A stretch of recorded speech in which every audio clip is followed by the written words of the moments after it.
નમસ્કાર દર્શક મિત્રો, હું છું બાબા સૈયદ. વિજાપુરની ખબરમાં આપનું સ્વાગત છે. વિજાપુરમાં વીજળી બચાવો જાગૃતિ રેલી યોજાઈ. રાષ્ટ્રીય ઉર્જા સંરક્ષણ સપ્તાહની ઉજવણી કરવામાં આવી.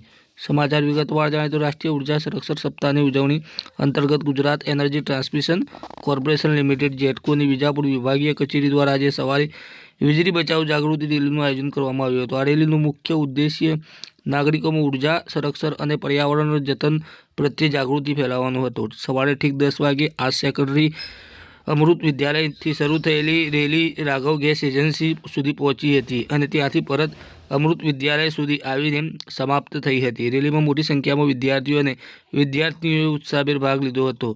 તેમના હાથમાં વીજળી બચત સંબંધિત આકર્ષક બેનરો, પોસ્ટરો તેમજ સૂત્રોચ્ચારના પ્લે કાર્ડ્સ હતા, જેમાં વીજળી બચાવો, દેશ બચાવો, ઉર્જા બચાવો, ભવિષ્ય સંવારો, લાઇટ બંધ કરો, પૈસા અને પર્યાવરણ બચાવો, એલઈડી અપનાવો, વીજળી બચાવો જેવા સંદેશા મોટા અક્ષરે લખેલા હતા. રેલી દરમિયાન વિદ્યાર્થીઓએ વીજળીના જવાબદારીપૂર્વક ઉપયોગ અને સંરક્ષણના સૂત્રોનો મોટા અવાજે ઉચ્ચાર કર્યો હતો, જેનાથી રસ્તા પરથી પસાર થતા નાગરિકોમાં પણ જાગૃતિનો સંદેશ પહોંચ્યો હતો. કાર્યક્રમમાં જેટકોના deputy engineer P N. Parmar, Dhavalbhai D M. Patel, P P. Patel, M A. Mariyar, A B. Patel, Chakabhai તથા અન્ય સ્ટાફ સભ્યોએ માર્ગદર્શન આપીને રેલીનું સફળતાપૂર્વક સંચાલન કર્યું હતું.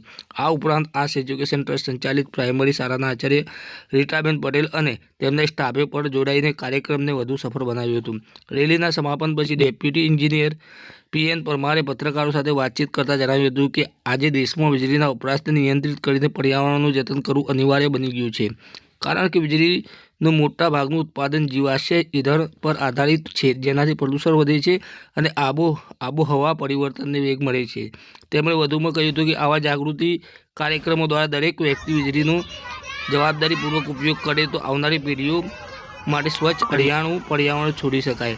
આવા જાગૃતિ કાર્યક્રમો દ્વારા સમાજમાં વીજળીના દુરુપયોગને રોકવા અને ઉર્જા સંરક્ષણની ટેવ વિકસાવવાનો પ્રયાસ કરવામાં આવી રહ્યો છે, જેનાથી દેશના ઉર્જા અને સંસાધનોનું જતન થઈ શકે અને પર્યાવરણને પણ રક્ષણ મળી શકે. આવી રેલીઓ દ્વારા વિદ્યાર્થીઓ અને નાગરિકોમાં ઉર્જા સંરક્ષણનો સંદેશો વ્યાપક રીતે પહોંચે તેવી આશા છે.